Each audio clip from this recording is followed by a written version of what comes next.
पता है? वो कारण क्या था पता है? कारण ये था कि हमने अपनी संस्कृति खो दी। हम नहीं रहे, हम भारतवासी नहीं रहे। अब आप बोलोगे हम तो भारत में रह रहे हैं, भजन कर रहे हैं, भगवान का नाम ले रहे हैं। जिस दिन हमारी मेंटेलिटी खत्म हो गई भारतीय, उस दिन हम भारत के नहीं रहे, हम वेस्टर्न कल्चर के बन गए। वेस्टर्न कल्चर मतलब पश्चिमी सभ्यता के बन गए। दूसरों का दिया हुआ हमने गुलामी स्वीकार कर ली। क्या कि जो सूट बूट पहने वो सही, और जो धोती पहने, जो हमारे बूढ़े बुजुर्ग जो पगड़ी पहने वो मूर्ख। ये हमने अपने आप को बता दिया, दिल में धारण कर लिया। उसके बाद क्या हुआ कि हमारे बड़े बुजुर्ग बिगड़े नहीं। जब अंग्रेज यहाँ आए, ना हमारी संस्कृति शराब की थी, ना हमारे मांसाहार हमारे खान पान में था। अच्छा, हमने भी गीत गाया, हमने एक गीत गाया, कौन सा? महाराणा प्रताप का। अगर ये सिद्ध है कि जंगल में उन्होंने अगर घास की रोटी खाई तो क्या हुआ? खरगोश मारकर नहीं खा सकते थे? विचार की बात है। वो क्यों शुद्ध शाकाहारी रहे? आपसे बड़े थे, अच्छा वो तो ठीक है, उनसे बड़े राम जी थे, आपसे ज्यादा बड़े राजपूत थे, क्षत्रिय थे। उनके उन 50वीं पीढ़ी में रघुकुल की सूर्यवंश के परमात्मा राम भगवान नारायण प्रकट हुए। क्यों पता है? एक राजा शिवी था। राजा शिवी के दरबार में एक पक्षी आया, हवन कर रहे थे वो। कबूतर ने बोला मेरी रक्षा करो, ये गिद्ध मुझे खा जाएगा। ये सच्ची बात है, सूर्यकुल में।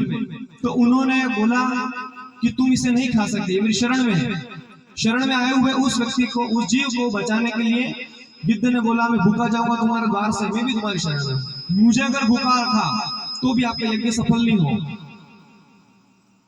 तो राजा शिवी चाहते तो वो भी बोलते लारे बकरो मंगाड़ ले, पर उन्हें ऐसा नहीं किया। अपने अंग काट कर उसके गिद्ध के बराबर तोल कर दिए और बोला तू इनको खा। ऐसा हुआ है, तब जाकर इतना परिश्रम, इतना कठिन परीक्षा दी, तब जाकर भगवान उन 50वीं पीढ़ी में नारायण प्रकट हुए। कहां पर? रघुकुल में, सूर्यकुल में। उसके अब तो इसका मान बढ़ाना पड़ेगा, और हम खत्म हो गए। क्यों पता है? क्योंकि हमने विदेशी कल्चर अपना लिया। हमारे यहाँ पर ये चीज नहीं थी।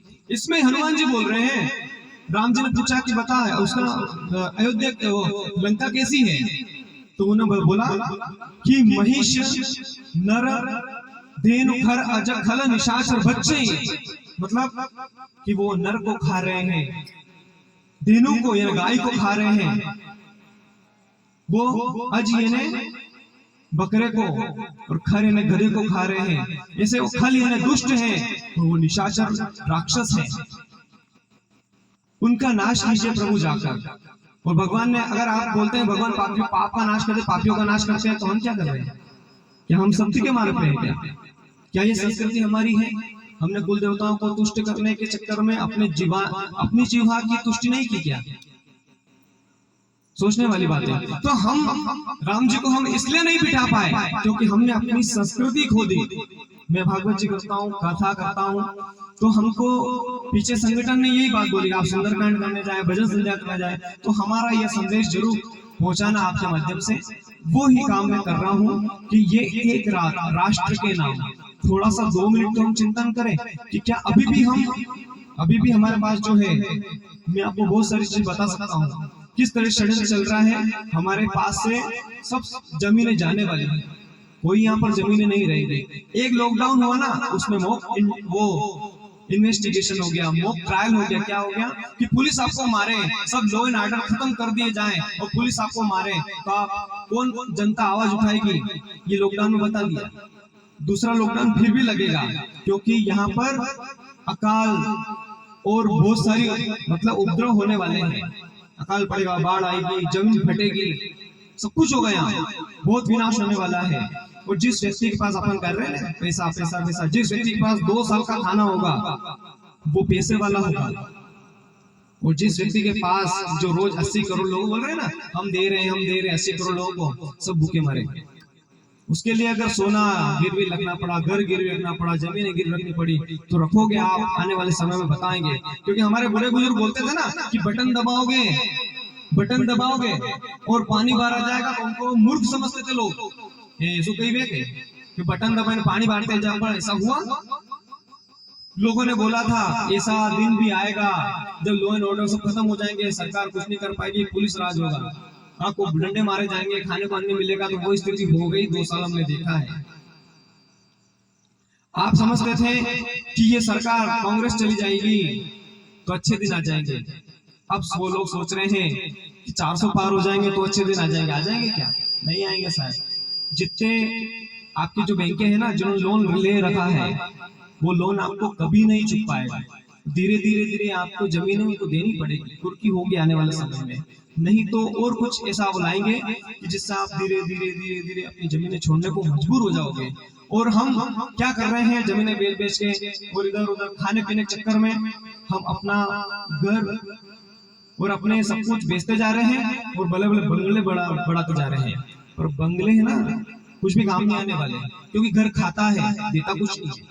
आपकी खेती देती है आपको, लेती कम और देती ज्यादा है, ये ध्यान रखना।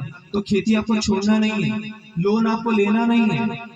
और आपको ये जो गंदी आदतें हैं ना, अभी जो चल रहा है खाने पीने के मामले में, मतलब कसाई के घर में मैं पढ़ने जाता था, एमए इंग्लिश लिटरेचर किया मैंने, पढ़ने जाता उनके घर पे।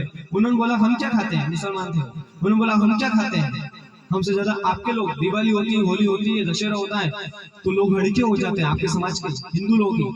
हम कितना खा रहे हैं ये बताया उन्होंने, हमारे यहाँ पे मिलता नहीं है, इतना वो ले जाते हैं हमारे यहाँ से।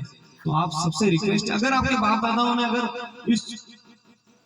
इस सभ्यता को बचाया हो तो आप बचाना।